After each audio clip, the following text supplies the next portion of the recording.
Hi, I'm Yael, and I donated a kidney to my dad about 3.5 years ago. I didn't think much about kidney disease until I found out that my dad had it. When I learned what kidney failure would mean for my dad, I just immediately knew that I would need to see if I could be his donor. When I learned about kidney disease and its treatment options, I was surprised by how rough dialysis is on people. I knew that dialysis was a thing, and I knew that it could extend your life. But I didn't realize how much time it takes. I didn't realize, how negatively people react to it. It's exhausting. It makes people feel very sick. It's draining. It's hard for people to work when they're on dialysis. I sort of thought that they go to the dialysis center and then they come home and they feel fine. And that's not really the case at all.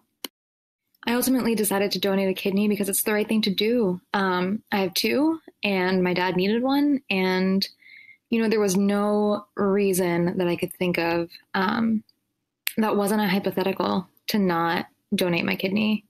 And my dad's need was real. So I did it. It was scary for me, mostly when I started the testing process. I am the biggest baby in the world when it comes to medical things. I am scared of needles. I was scared of the blood draws that I had to do. And then on top of that, I went to do my testing at the hospital, brought a friend along for moral support, and she fainted in front of me. So that was kind of terrifying. And it just, it exacerbated the fear that I was already feeling. I didn't feel super supported by the hospital during the testing phase, for sure. And what helped me get through, I went to therapy. I needed to find someone I could talk to where I could say, look, I know for sure that I want to do this. And also I'm really scared. And so I need, to figure out tools that'll let me get through this in a way that is like brave and calm and courageous, and just gets me to that finish line, which is getting the kidney to my dad. And I think that the most helpful trick that I got in therapy was to think about the things that I was really scared of and what the opposite of those things would be. And so, I was scared. I think mostly I was scared of how scared I was. I was told that I would have to walk into the operating room by myself. And I was like, what if I just can't do it? Like, I know that I want to give him my kidney. And what if I freak out so much on the day of that I can't get there? And so my therapist helped me come up with a mantra. And the mantra was, I am calm, I am strong, and I'm okay. And I said that to myself over and over again. I actually walked into the operating room twice because they made them let me leave so I could pee. And it was fine. It was fine, but it took some time to get there. As I was walking into the operating room, I felt focused. I was kind of scared, but I was so ready to get it done. I was like, just get this kidney, take it out of me. I want to do this and I want it to be over. So that's what I felt. The best moment after my surgery was waking up in the recovery room and knowing that I did it. I was so scared that I wouldn't be able to do it, and I did it. I think that my recovery was harder because I was so scared. I'd focused all my work in therapy on how to get myself into the OR, and I, didn't think about how I would feel after. It turns out that I have a very low tolerance for pain, but I think even more than that, I would be in pain and I'd think like, I'm okay now, but what if I won't be okay later? What if it gets worse? And, I feel like if there was a way that I could do it again, I think that I would have a better experience just because I wouldn't be as scared. But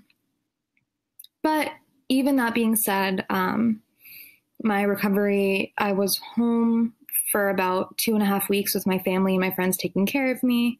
I actually did go back to the hospital and I asked for more pain meds. I had a hard time with pain management when I first got home. But once I had, better care, I was fine. It was summer. I hung out on the couch and looked out the window and enjoyed the birds chirping. And then after about 3 weeks, I came back to Boston where I live. I was living alone at the time. And so I still needed a little bit of help. I couldn't carry anything heavy. But so my friends got me a grocery delivery gift card, and my upstairs neighbors helped me with laundry. But by that 3.5, 4 week mark, I was really feeling good. And got to go back to yoga at 6 weeks. And that, I think, was the biggest part in making me feel back to my normal self. Once I was, back to seeing my friends, back to moving around a little more and using my body. Right now I forget that it ever happened. I really do. What I learned about myself is that I can do really hard, really scary things when it's really important and it really matters to me. And I think that's an invaluable lesson for me to have learned. After donating a kidney, my health hasn't changed at all. I guess for the women out there, I went back on the pill because kidney donors aren't supposed to use NSAIDs anymore. That includes Aleve and Advil and all the ibuprofen stuff. But in a day-to-day way, my health hasn't changed at all. My life is now full of other donors. I went to Chicago last April to a living organ donor meetup. We met up at the Bean in Chicago because it looks like a kidney, and we set a world record. Guinness was there counting for the most living organ donors in one place at a time. I've just connected with some really wonderful people. So that's been great. I think something I didn't expect was how much I relied on some of those medications that we're not supposed to take. I found out this week, all these years later, that Pepto-Bismol has some aspirin in it, and so we're not supposed to use that. I think I'm just not telling my kidneys that, and we'll see how it works out. But I don't regret anything. How can I say, like, oh, I can't take Advil anymore and I really regret giving my dad, like, of course I don't regret giving my dad a kidney, even if it means I can't take Advil for the rest of my life. Like, weighing that out, the kidney was the right choice. The best part about donating a kidney is that my dad's healthy again. Knock on wood for now, hopefully for a long time. But other than that, I think just showing myself, like I said, that I can do hard things, has really helped give me some confidence that I think I was lacking before. The best advice I could give someone else who's thinking about being a living donor is, I think, to just do some deep soul searching. Think about why you want to do it. Think about what your fears are, if you have any, and what you're going to do to address that. Think about the fact that it might not work and how you'll react. Think about, the fact that the person you donate to, if it's someone their kidney might work, but they might not take steps to live a healthier life. And that can be hard at first. But honestly, I'm so glad I did it. And so I think, the best advice I could give is that if you really feel like it's the right thing for you, go for it. Just do it.